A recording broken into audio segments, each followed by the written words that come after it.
Hello, and welcome to the Millennial Nutritionist Podcast. I'm Isla Garcia, master's degree of nutrition science and registered dietitian, and I'm going to make weight loss realistic, sustainable, and uncomplicated for your busy lifestyle. On this podcast, me and my team of registered dietitians will decipher the latest nutrition research, dissect fad diets, and discuss social media trends for you so you can feel confident knowing what to eat to achieve your health goals. Research suggests that most weight loss programs aren't successful, but my experience has taught me that this is not because the participants aren't committed. It's because those diets are designed by non-nutrition professionals and center around severe restrictions. We are here to provide the facts about the science of weight loss so you can have the success you want and continue living your best life. Welcome back to the Millennial Nutritionist Podcast. My name is Isla, your founder, CEO, and host of our podcast. Today, we're going to talk about kind of the basics for exercise with Payton from Evlo. So thank you so much for joining us today, Payton. Yeah, I'm so happy to be here. Thanks for having me. Yeah, this is kind of our second time with you. And I was thinking we always get a lot of questions in exercise that I never really want to answer. And so I'm always trying to think of who else to bring on. I was like, let me just reach back out to Payton because I just feel like everybody loved it. And I actually trust what you have to say. Oh, thank you. That means a lot to me. Yeah. How have things been going? You live in Austin, right? I do. And you're still in Fort Worth? Yeah, we're still in Fort Worth. We managed to make it down to ACL. I think that happened since I last saw you. And I did have a bachelorette trip. So I feel like both my experiences down in Austin have been kind of crazy. Are there more calm areas of Austin to experience? Yes. Okay. Yes, definitely. The normal life in Austin is much calmer, much more active, walking around the city. There's lots to do. You should definitely come on just an off weekend where the whole city is not in chaos. So, oh, gotcha. No, I was impressed by how walkable it is. We were able to bike and scooter from the ACL venue to where we stayed, kind of above. Is it 36? Above, a little bit above. Yeah, we stayed in an area towards the back. And it was great. I wish that Fort Worth was like that.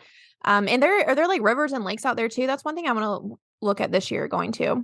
Yes, definitely. So you've got the little river that they call a lake right in downtown that you probably saw that you had to cross over in your route that you just mentioned. But then there's bigger Lake Austin and Lake Travis. They're two just big man-made lakes in Austin or right outside, and they're really fun. A lot of people go to have houses on both of those, and there's even Lake Austin spas right on Lake Austin itself, and it's a phenomenal experience. Highly recommend. It's very serene and you feel like you're in a different country or state at least. Oh yeah. Cause that's one thing I miss about living in Texas from North Carolina is there's just not a whole lot of, I feel nature things, but Austin looks a lot more green and a lot more lakey and stuff like that. It is. And having the hill country so close too is really nice. It's certainly not the same type of mountains that you got in North Carolina. Yeah. But it has a little bit more, grade to the land. So I think it's really pretty out there. Cool. Well, today's little article that I kind of found for us is actually just a topic that I wanted to talk about with you. And then I found an article from a random place called the Pulse of NH. I don't know even what that's for, but they were talking about how what the 12:33 treadmill workout trend is. A lot of times I get clients who have who say that that's what they do for their workout. I even went home for Christmas and my sister-in-law said that's what she does for her workout. So I kind of want to I kind of want to get your 2 cents because I'm just okay, great. So you're being active, but is there anything else to it? Or what are your initial thoughts about this kind of workout or even the article? Well, I liked the article. I'm assuming that NH is National Health, but I could be wrong. Okay. I was thinking National Health Organization or something, but they interviewed a doctor in it and she talked about some of the benefits. And so with the type of workout, for those who aren't familiar, it's walking on a treadmill at a 12% incline at the speed of 3 miles per hour for 30 minutes. So that's how it gets its famous name. And I think that it can be a really great place for people who are maybe a little bit newer to exercise to be able to get into a routine and have exercise be a big part of their routine, especially if someone, let's say, especially with your clients, they're specifically coming to you they have the goal of weight loss in mind. So it's kind of an easy point of entry for exercise to establish an exercise routine while they're really honing in their nutrition and working with you to get a handle on that. But in terms of it being like what we should be doing primarily, I don't necessarily agree with that. And reason being is, one, after a certain point in time, like when you're first starting that, of course, you'll see some muscle mass gains, some muscle improvement. Just because you are walking on that incline, you're going to have force through your glutes and hamstrings, that big part of your posterior chain. But after a time, your muscles will get used to that specific type of load. And in order to continue to increase muscle mass, you have to progressively overload muscles. So after a certain point of time, the muscle mass benefits will not really be there as much. You'll just be more in kind of maintaining, but the cardiovascular benefits will still remain. So I think it can be a great way to add in that light to moderate intensity cardio that we always talk about getting an Evlo, and just is the general recommendation from like every organization is that 150 minutes a week. So I think it's got plenty of pros, but I don't think it should be our primary focus in terms of like longevity for your fitness plan. Gotcha. And then do you know, or do you think that like this is like, I don't know, like the best way to get cardio? Is it like any better than just walking, or if people like to, I don't know, swim or anything else like that? I'm not specific with cardio. I think whatever you like doing is what you should do in order to get that 150 minutes in. So if someone loves to swim, I would rather them do that than try and wedge themselves in this hole. If they hate walking on the treadmill, like I'm not really a treadmill walker. It's not my favorite. And treadmills in and of themselves, like in most of them, inherently aren't like natural walking because it's pulling you. So unless you're on one of those self-powered treadmills, it's the biomechanics are even going to be different, and your gait is going to be different on a treadmill. So I'd rather someone, especially if they enjoy being outside, like go on a walk outside, maybe find some hills. The article even mentions that, replicating it outside, but really it boils down to whatever type of cardio you enjoy is what you should do, because cardio can be, you don't want it to be just this like arduous thing that you're adding in. Just have it be a part of your lifestyle, something you already really like. Yeah, I love that. We work with a lot of mom clients. Looks like y'all do too, because every exercise you're like, pregnant, do it like this. And a lot of them are like, oh, I just don't have time to go to the gym or whatever to do like just that cardio. A lot of times I'm like, what do your kids want to do? They want to play with you? Do they want to walk around the mall? Like, you don't have to like do this type of workout. The last question on this that I had was, is there an advantage to making like the incline part? Like if somebody really doesn't like that and they're like not even want to go to the gym because they think they have to do it like this, like, is there an advantage to making it inclined or not if you want to just walk on the treadmill? But if they're more likely to go, if it's just a regular flat, I'd rather them do that than try and go on an incline. The advantage of the incline is it does give you a little bit more load through the backside of your body, through those posterior muscles. And it can even be good to get you out of this kind of flared position that's also kind of popular on TikTok right now. Is, I don't know if you've seen that, but everyone talking about like rib flares and anterior pelvic tilts and all of that. But what's interesting, and that can kind of be common after pregnancy, if you think about it, your belly's growing outward, so you're getting into this position. So getting in that incline kind of almost forces you to get your rib cage down and gives you potentially a better gait pattern. But that's not necessarily something like the everyday person needs to think about and needs to get too lost in the weeds with. I'd say if you like walking on the incline, it will increase your heart rate a little bit more because you're having to contend with more load. But I'm a big fan of separating out your cardio from your strength training. So if you want to just walk flat and straight, that's great. You're going to get plenty of load to your muscles through strength training, which is what we want.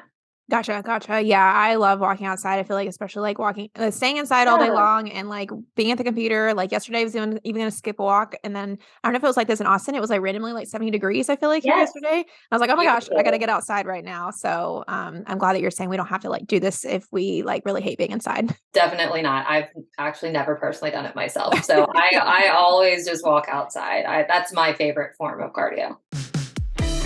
Do you feel like you're tired of trying every new diet out there whenever you're ready to lose weight, but you never really find long-term success because it's either too restrictive or just not conducive to your lifestyle? Well, then let me tell you about our 3-month lifestyle reset program. This is an individualized weight loss approach where you'll be going through our proven 6-step method and you'll be led by a registered dietitian. By becoming a client of the program, you'll be able to learn how to control your weight, increase your energy and confidence, and also improve your overall well-being. Not to be dramatic, but a lot of clients tell us that they actually change their lives by going through the program and finally find a sustainable weight loss solution when they actually haven't found that with any other program. If you are interested in becoming a client, sign up for a discovery call on our website, themillennialnutritionist.com, with me, Isla Garcia, and I'll help match you with one of our registered dietitian coaches based off of your challenges and their nutrition expertise. If you're ready to find a sustainable weight loss solution in a non-judgmental and encouraging environment, I hope you'll connect with us soon.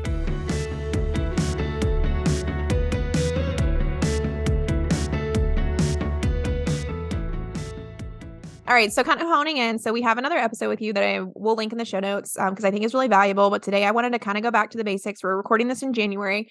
And so I feel like this is kind of our discipline's time to shine with everybody wanting to get healthy and lose weight or just get fit and stuff like that. And so I want to go back to the basics and kind of highlight some of the 5 biggest mistakes that you see when people start working out. Yeah. I personally have also been doing Evlo like every day for like 4 months. And so now I have to say, I was like, oh my gosh, there's Payton and I get to talk to her soon. So I'll have like a lot of little things to work in. But starting off to help people understand like why they should kind of care about this topic. I want to talk about like what the wrong way versus like the right way is to work out, if that's even a thing that people should worry about or not. Like, so would you say there is a wrong way versus a right way? We're so specific with language at Evlo, like wrong and right feel really extreme almost, which I know that sounds maybe silly because it's just right and wrong, but I don't think there's necessarily one right and one wrong. We obviously are biased towards what we do and feel like that it's a comprehensive program that maximizes the benefits of exercise while minimizing some of the potential risks that can come with some of the ways to exercise.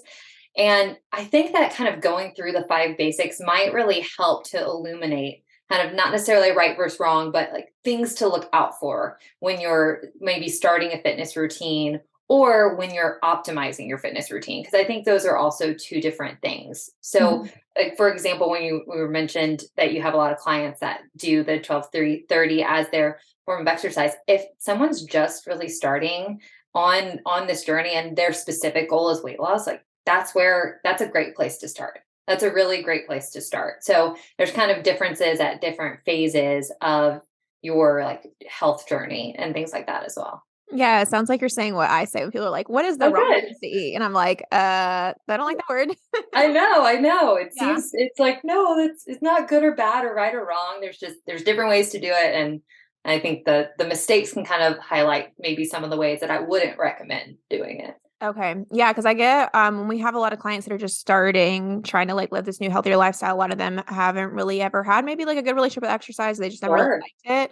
And so a lot of them, they get really overwhelmed with thinking that they're like, there's this like right way to do it. And if they can't do it the right way, then like, they're not even going to do it. Right. But they can never really describe what they think like the right or wrong way is. And so that's kind of why I wanted to clarify that, but let's go into what the mistakes are that you see. So, what is your first biggest mistake that you see people do when they're starting working out? The first is people will try to use exercise as their primary driver for weight loss.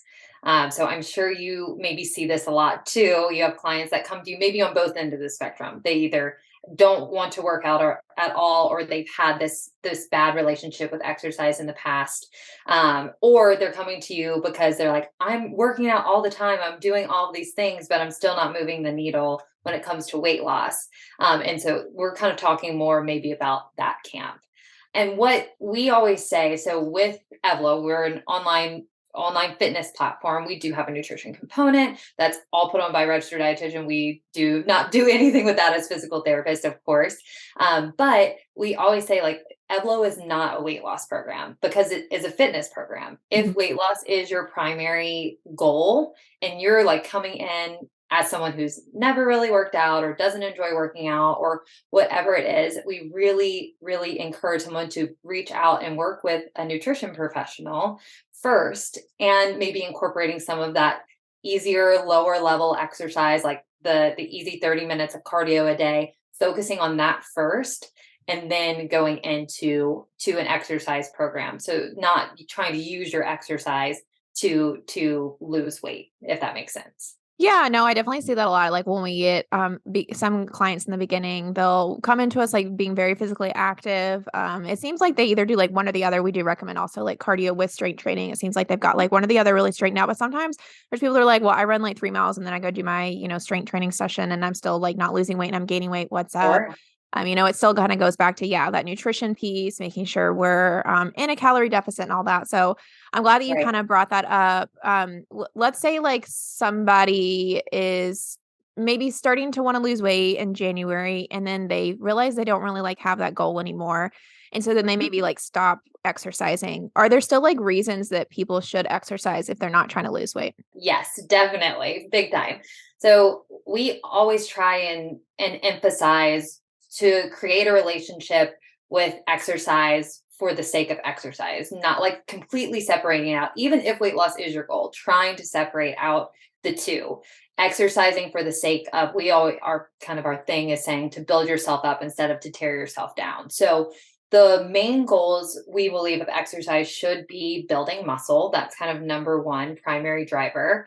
And then we've got other benefits like improved mood, improved sleep, improved cognition, keeping our hearts healthy, things like that, that are so separate of like a number on a scale, that are really, really important, especially for longevity throughout your entire life, and being able to be functional throughout your entire life as you get older. I don't know if you hear this since I work with like a lot of one-to-one clients, but whenever I get my people to kind of start exercising, a lot of them say that, yeah, it helps them so much with their mood and it helps Yeah. them with then like maybe less emotional eating. A lot of Yeah. people too, like ever since I feel like the great like transition working back at home from COVID, I don't think that like people have underestimated like the movements, even just like from getting to their car to work or like Yes. having to like I don't Yes. know, reach something off of a shelf and then like moving their body a little bit throughout the day. They just say they feel so much better. Which I also agree that I feel so much better when I just like kind of move my body throughout the day. And for me, I have to do that through exercise.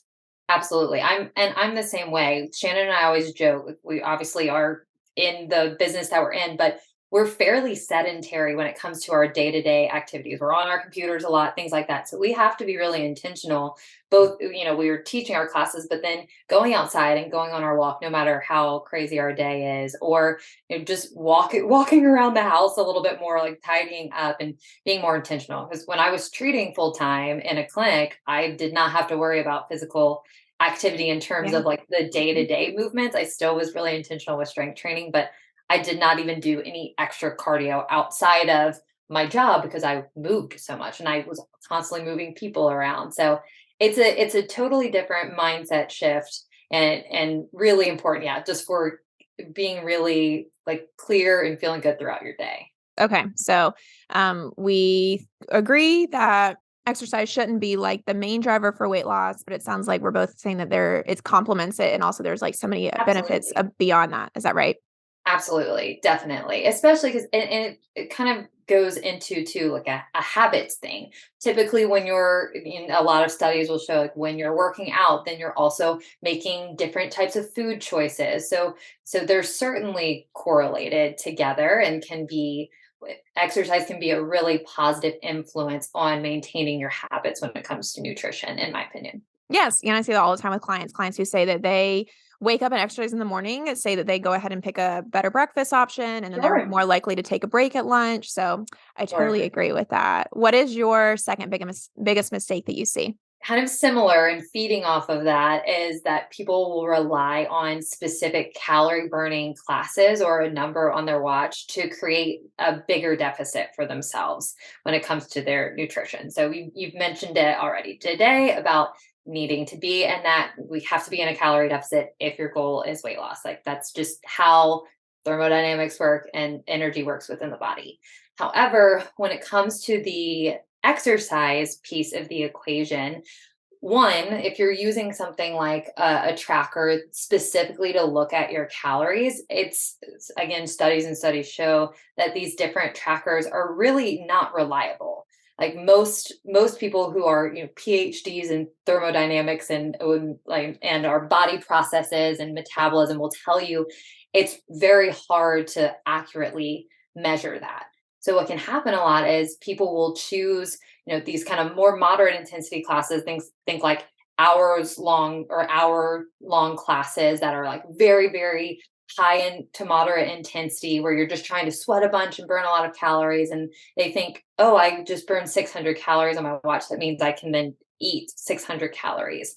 And that's not how it actually works within the body. One, because that's not an accurate measure, but two, there's something called the constrained energy expenditure model that states that whenever we are expending energy in one place, let's say like trying to do specific exercises that are burning all these calories, our other processes throughout the day might slow down. So our digestion might slow down, our fidgeting might slow down. So our body tries to keep us within a narrow window of energy expenditure as basically a mechanism to like protect us, because it doesn't want to expend like these crazy amounts of energy.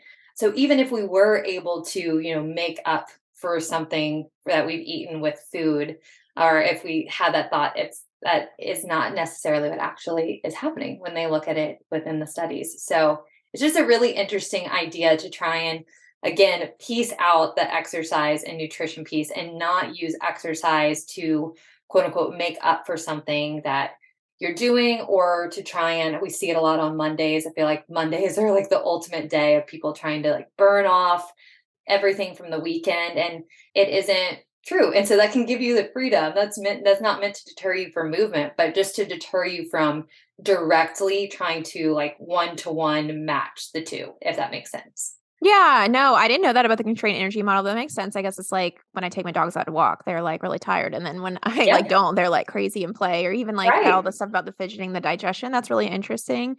Mhm. And yeah, we say the same thing, like that we try to get people more just like in the habit of doing it. We say like maybe it's okay to like count steps, but let's like more so get in Absolutely. the Sure. habit. And then also from a nutrition standpoint, we don't want to have that relationship with food of like, oh, because I like, you have to constantly keep track in your head of like, oh, I burned 600 calories. So then I'm okay to like have a piece of cake, because it just is not sustainable for the long term. We're always reinforcing Absolutely. that we want habits. We want a good habit of exercise. We want a good habit of just like eating normal foods throughout the day and not tit for tat. Yeah. And what can happen to kind of a different side of that, if you're specifically choosing these types of programs or classes that are all about calorie burning, is that oftentimes you'll get some maybe weight loss in the beginning, especially if you're newer to exercise. But what's happening is that you're losing fat maybe, but you're also simultaneously losing muscle mass. Mm. And then that just puts us on what we call the downward spiral. So muscle is important for keeping our metabolism as high as it can be. And so if we're just losing weight in general, both fat and muscle, then we're going to have a harder time, and you're going to have to cut even more on the nutrition side and exercise even more. So it just creates this kind of downward spiral effect of having to continue to eat less and move more, and that's just not sustainable. And so we want to prioritize keeping that muscle around and not losing it. Sometimes I get clients who they love their cardio, that they like love going on their runs. They love all their Uh-huh. HIIT classes. And I do try to move them into like a less stressful type of working out, but also like starting to Right. get more into the strength training for the reasons that you just said. But I feel like a lot of people end up, or at least my clients kind of have this mental block around it, because they don't feel like they work as hard when they do like a strength class. And I hear y'all talk about it all the time in the Evlo Yeah. classes. So could you kind of touch on that? Like, why it's Yeah. like still beneficial if your heart rate isn't like 150 for like 60 minutes straight. Absolutely. That's a really great point. What we say all the time is you've done enough, because that mindset shift is probably one of the hardest parts of it, especially when people come to us from that type of background that you just mentioned. Then they come into our classes and they feel physically fatigued in the specific muscles that we're working, but it's not this all over exhaustion where you're just in a puddle on the ground. And so it can be really hard to accept that it truly is enough. So the reason why it is because you're getting specific load to the muscles themselves. And that is ultimately the main driver for muscle growth, is getting enough stimulus to the muscle, progressively overloading it over time, and getting towards what is called muscle failure within each and every set. So by the end of each set, for a specific exercise, it should feel really difficult to lift whatever weight you're using. So the benefits are within the muscles themselves. And also you'll notice too, I'm sure you've felt it yourself, like especially in a lower body class, your heart rate still gets pretty high, especially doing some of our bigger things like Bulgarian split squats and things like that. But it's more of in the moment of class. You're not leaving just completely depleted. And you get cardio benefits within that. But then we do still recommend that 150 minutes to light to moderate cardio for continued heart health and cardiovascular improvement.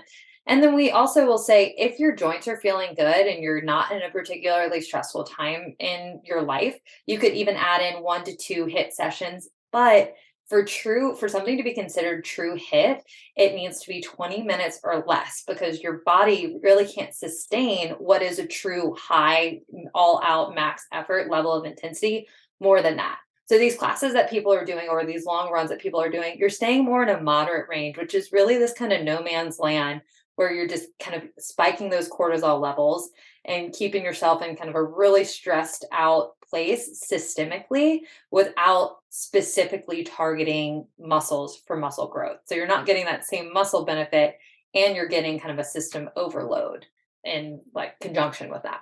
Yeah, because for a lot of it, we take a lot of clients that have maybe even some problems with like insulin or stress. Either they have like Yeah. hypothyroidism or some sort of like autoimmune issue. And so Yes. for those clients, when we switch them over from like crazy, like high intense stuff, they end up like losing more weight, and then they feel better and they're not so like tired all the time. And so it's awesome like how it kind of works all together like that. It What does, but it's is a societal thing that we have to shift around, which is hard because we're seeing messages all day long of we need to do more, more, more. So it's hard. Yes. What is your third biggest mistake that you see people who are starting out with exercise make? We see this a lot with females, but I'm sure there's plenty of males out there that feel this way too.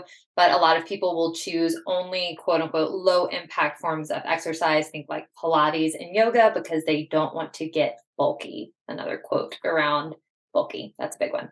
Let's talk about like being bulky. Because another thing when Yeah. I talk, start getting clients to start trying to do strength training, they'll be like, oh my gosh, no, like I don't want to look like a bodybuilder. Or even when I get them to take protein shakes, they're like, yeah, but am I going to get like jacked? And I have to tell them like, you know how much effort it really takes to like look like a Yes. bodybuilder. So can you like kind Yes. of talk about like why we're not going to get bulky if we start strength training, like kind of like your program recommends? Yeah. So one thing, like you mentioned, it's really, really, really hard to build muscle. You have to be really intentional with what you're doing in order to even build muscle mass. And typically, as females, speaking to a big female audience that we have, like most females have an even harder time, and genetics play a huge role into it. There's plenty of people that it happens a lot easier for them. There's plenty of people that kind of fall into my category that it's a lot more difficult. But what can happen, kind of a few things. If someone is first starting out with strength training, that first month you're creating what's called neuromuscular connections. So you're kind of learning movement patterns and establishing that routine within your body. And within that first month, you can also see you can almost see what's called cell swelling. So you can get a little bit more maybe inflamed at first, especially if someone's brand new to lifting. And so then they see that and think, oh my gosh, I'm getting bulky, but you're not actually building any muscle mass maybe in that first month. And if you continue with it, that goes away like very easily. And it's usually not super significant, but that might be something that someone comes up against. So I think it's helpful to kind of mention that.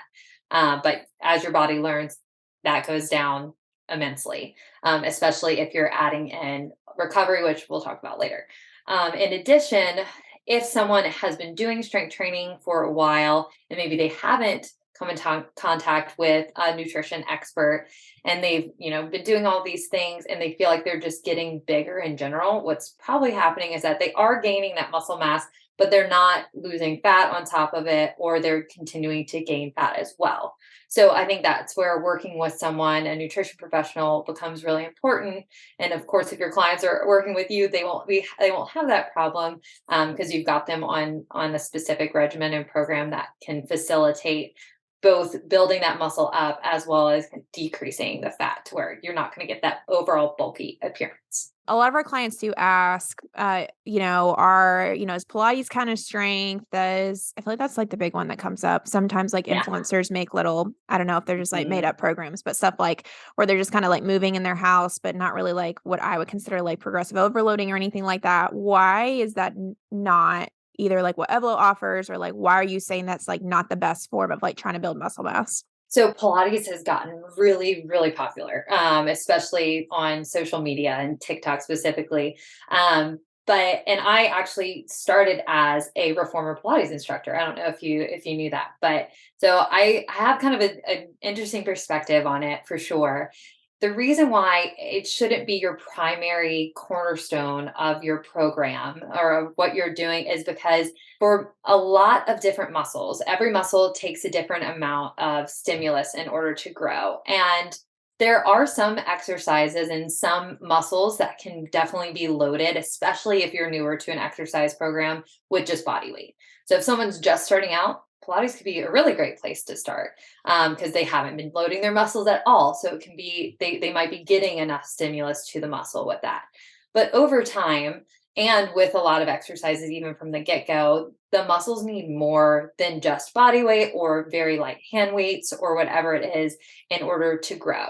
Now, there are many different forms of Pilates, especially with amongst all the different machines and all, and there are ways to load the muscles differently. But as a general, and what you see a lot on social media with, like the little arm circles and the arms up and down when you're not using any weight at all, it's not going to move the needle when it comes to muscle growth. And then what happens over time is that as we get older, we naturally lose muscle mass. It's just a natural process that everyone goes through.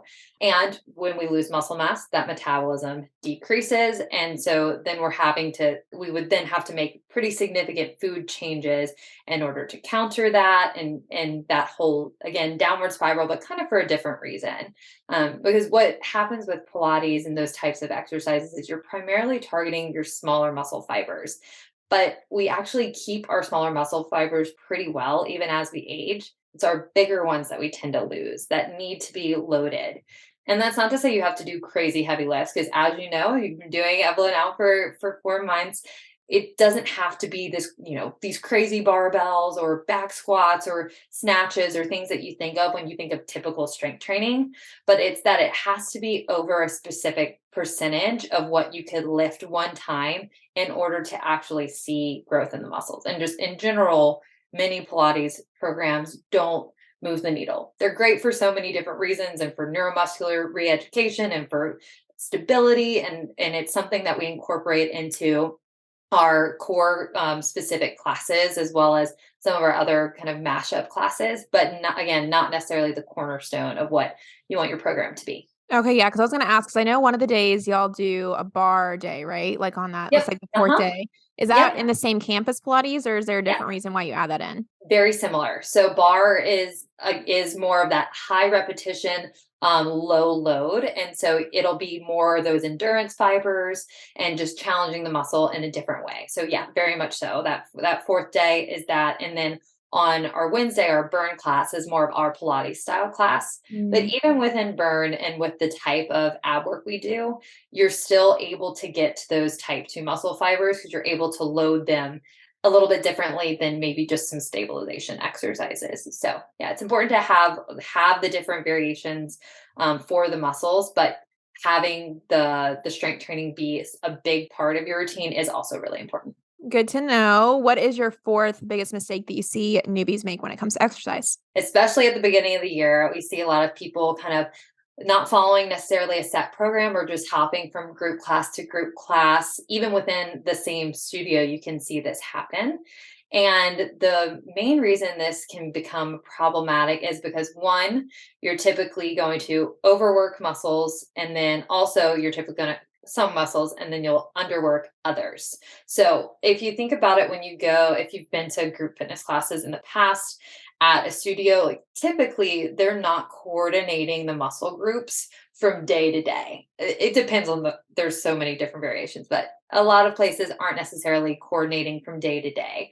And there's usually a lot of different teachers. And so you'll sometimes find if you go to a studio, or especially if you're hopping around to different studios, you go to a class and they're doing abs and booty, and then another abs and booty, because those are two huge ones that people want to do, or arms and back. And you're working the same muscle groups over and over again. So you're not giving those muscle groups proper time to recover. And then you're missing out on a bunch of other muscle groups within the body. So it doesn't move the needle in terms of muscle growth itself, and can even hold you back and lead to just inflammation within those muscles that you're working over and over again. And that's not a fun process either. Yeah, when I was kind of like starting, I was like an athlete when I was in high school. And so I feel like I Uh-huh. really had to like build. I didn't know how to work out just like on my own. So I was a big Right. person that like went to the Y and just was like, I'll do like a boot camp this day. And then I'm going to Yeah. do Pilates this day. And then this day I'm going Same. to do like a strength class. And so I never really thought about how like, I think it was good in the beginning for me to like at least kind of like start carving out that time. And obviously like I'm still moving. So it was great. But I never Absolutely. yeah, I never thought about how it's, like, good to still, like, follow, like, kind of like a specific program. How can people find, like, what is even good? Because I don't feel like this is really well known or, like, talked about. Like, what can they trust is a good developed program or a good person even trust to get that advice from? It isn't super widely talked about, which almost blows my mind sometimes when I think about it. Like it's so our world. So I think about it as second nature at this point, but then I go and see what my friends are doing, or Yeah. see like what's happening in just the world at large. I'm like, okay, no, this isn't very common. So what you'll want to look for if you're looking, whether it's for an online program or in person, you'll want to find people that specifically coordinate the muscle groups throughout the week. What we recommend is working a muscle 2 to 3 times, usually, or 1 to 2 times, sorry, throughout the week, and never in sequential days. So if we're working, let's say, shoulders on Monday, you won't see shoulders again until at least Wednesday, but maybe even Thursday or Friday. So that gives the muscle group enough time to recover from the stimulus that you've placed on it in the first class, given it enough time to recover, and then you're able to get more stimulus, more load to the muscle again. So the whole goal is to get enough of a stimulus to the muscle to where it will grow, but not too much to where you'll hinder it from being able to rebuild. So when you're looking for programs, that's something to look for, is like, are the classes coordinated? Is there a specific rhyme or reason why we're working certain muscle groups, and especially look for that the reason is not to spot treat fat, because that is a big myth as well, that we could maybe talk a little bit about too. But really wanting a whole, like, all encompassing program that really addresses the major muscle groups all throughout the week. And then is, like, there a specific type of person or type of coach you kinda trust to put that together, or what do you think about that? Not necessarily. It's hard because the fitness, and I think we talked about this last time. I think the nutrition world is kind of similar. Like there's not a whole lot of regulations when it comes to fitness professionals. There's a lot of weekend courses that people can take to become coaches and things like that. So obviously I'm biased. We have our doctorates in physical therapy, and we think that's a big reason why we're kind of separated from some of these other programs, is that we're coming into it with a really extensive knowledge of the body that's been years and years and years of schooling in order to really know what we're getting into. So we think that that definitely helps, but certainly other people besides physical therapists can look to coordinate and make a plan for the week that makes sure not to overwork or underwork. But it's hard to say. There wouldn't be one specific that would be like, oh, this type of coach would be better than this one. But just making sure that it's not 2 days in a row is like a really good, like, easy way to kind of separate that out. So if someone's trying to have you work glutes 2 days in a row, I wouldn't necessarily trust that, if that makes sense. Okay. Yeah, because I feel like there's a lot of, like, these boutique gyms out there that are, like, kind of, like, all over body every day, like the HIIT or, Yeah, like, the circuit type. So you're saying that would be, like, an example of, like, something maybe not to do if it's the same circuit? exactly. Yeah, and that kind of goes into to a lot of people will say like, oh, we do these compound movements, these all over body movements, so you're just hitting everything at once. And Yeah. each muscle, like we mentioned earlier, requires a different type of load. So even within that exercise itself, you're going to be underworking some muscles that could accept a lot more load than what you're giving them, and overworking others, kind of potentially leading down the road of injury risk. So for both those reasons, I would say that those aren't my favorite types of programming where it's just all body every single day. Gotcha. Okay.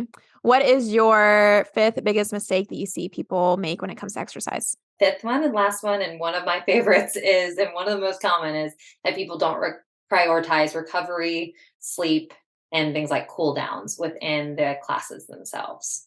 This is a really big one that I also feel like isn't super widely talked about, but recovery is extremely important for actually being able to grow your muscles.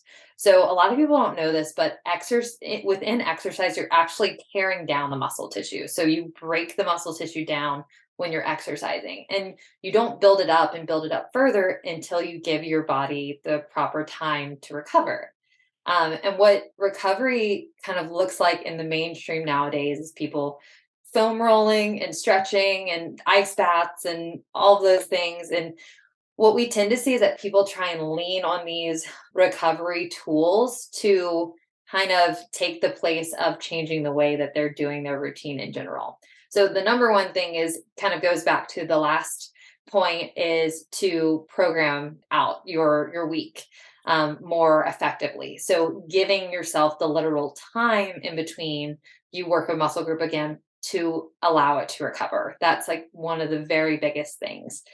And then when you go to the sleep piece, wanting to get, and this is the thing that I probably struggle with the most in all of health and wellness, it's sleep. And not because I don't sleep well. Like I'm a good sleeper. I can fall asleep as soon as my head hits the pillow, but I'm one to like read late at night or watch TV and keep myself up. But it's extremely important, and study after study after study will show you that it's really crucial for muscle building. It's specifically trying to get between that 8 to 9 hours and prioritizing that even over a workout. So let's say if you go to sleep a little bit later and you're supposed to wake up because you've got that workout class in the morning, if that puts you only getting 6 hours of sleep or less, skip your workout. It's more important for you to have the sleep part down than to wake yourself up. You're already running on E, your body's not going to be recovered, and then you're just adding more inflammation on top of that. That's one thing that you don't necessarily see a lot. People telling you, fitness professionals telling you to skip your workout. But if it's at the cost of sleep, then don't do an early morning workout if that's going to jeopardize your sleep itself. Is there like a magic formula for like how many days you should rest or not when it comes to this? Yeah, we personally believe that most people need at least 2 full, we call them active recovery days. So on those days, you can be doing your light to moderate intensity cardio, easy walking. We don't necessarily recommend just sitting down on those days. But we all of our tracks include 2 days, and we typically suggest Saturday and Sunday, just taking your weekend off of strength training. And then we also have other tracks that would be our 5 day a week track, where your 2 days are your weekend. But then we also have a 4 day and a 3 day track where you're having more recovery days throughout the week. And the reason why we have the different ways to do it is because everyone's body is going to be a little bit different. Some people respond really well to the longer form classes on the 3 day a week, and then having a full day of recovery in between, doing again something easy, light, and gentle on those days in between, and then getting back into it the next day. And then some people find that they recover better having the shorter classes more frequently throughout the week, and then having just the 2 bigger recovery days on the weekend. So it's all about finding what works for your body. And there's some resources that you can use to track your recovery. We have a podcast on it and a few blog posts on it as well, of like different easy things you could do at home. There's a specific type of breath test that you could use that's really easy and completely free that could be used throughout the week to kind of track your recovery. And then there's also tools that are a little bit more like specific in the PT world, but it's called a handheld dynamometer, kind of test your grip strength. Which is interesting because it's shown to be a good indicator of how recovered you are as a whole. Kind of testing your grip strength at the beginning of your week and then testing it throughout to see if you're getting full recovery from your workouts or if you maybe need to tweak and adjust. So it's going to be it's often a journey for people to find which program or which track they fit in best to, or if you're outside of Evlo, how you're planning your workouts and what is best for your body. But the short answer to your question is 2 days. This is what we recommend at a minimum for people. Okay. And then the cool down part, can you talk a little bit more about like why that is important? Because I think like personally, I always just be like, I'm just gonna skip that part and go back to work. Yeah. But what is the deal with that? And you're not alone. That's one of the most common things that we hear. And typically once people have been doing it for a while, then they're like, oh my gosh, now I crave it and I can't imagine skipping it. But what happens is exercise itself activates your sympathetic nervous system. Just by nature, that fight or flight system, it's not a bad thing. It's not a bad thing to get your heart rate up. It's not a bad thing to stress your body in a specific way. The trouble comes when we get ourselves up into that state and then we just go about our day still at this kind of high level, this sympathetic overdrive. So the cool downs specifically allow us to come down from that. And the way that we structure our cool downs is, yes, of course, it's about the mobility within the joints and moving through the body, but even more so, it's about slowing that heart rate down. It's about increasing the length of your exhale. And that specifically can help to kick you more into a parasympathetic state, which is our rest, digest, recover part of our nervous system. That's so important for both recovering from that specific workout that you've done, as well as to take you out of that state. So then you can step off of your mat and not be just in this constant frazzled overdrive mode that's going to deter and prevent you from recovering fully. Yeah, that's really interesting. I feel like everything in my life is like going back to doing that. I was like having some problems with my pelvic floor. And so they were just having me focus on breathing. Yes. My therapist, when I was like, I used to get like super, super frazzled. She'd be like, you just need to go take a 5-minute breathing break. I was like, why does everybody keep freaking telling me to take these breathing breaks? Right. I do it after Evlo now at the end. I'm like, okay, I really understand why everybody, like every discipline is like telling me to do this now. Cause it really does help just to like, doesn't solve the problem, but it just like kind of brings it back down and makes everything not feel like so frazzled. And it's interesting that you're saying it also like kind of impedes muscle synthesis if you're like constantly in that state. It does. Yep. It keeps you in that what's called a catabolic state where things are being broken down as opposed to being in more of an anabolic state of buildup. So it's finding that balance because we need the catabolic, we need the breakdown to make a change and to build back stronger. But equally as important, we need that buildup time to overcome the breakdown. Interesting. Well, thank you so much for all these tips. I think these were really good. And I personally learned a lot too. I really want to make sure we plug Evlo because I want everybody to do it. So where can we kind of like follow you at or even find more out about Evlo? Evlo is on socials as at Evlo Fitness, and it's EVLO Fitness. And then also our website, it's got a lot of information on it, and it's just evlofitness.com, same spelling. And then you could follow me on social media. I'm actually on TikTok now, so that's pretty fun. But it's just at Payton, Payton .Busker, and that's Instagram and TikTok to make it easy. And then also Shannon, our founder and the head of everything here at Evlo, has an incredible Instagram with so many good resources, so many free resources. And she is at dr.shannon.dpt. And so all good resources to follow. And we do have a 14-day free trial as well that you can find on that Evlo Fitness website. It has a button just to click and start your 14-day free trial so you can really try it out and see how it works for your body. Great. Well, thank you so much. I want to tell everybody to please go check them out. I personally love the program, but also a little plug for myself.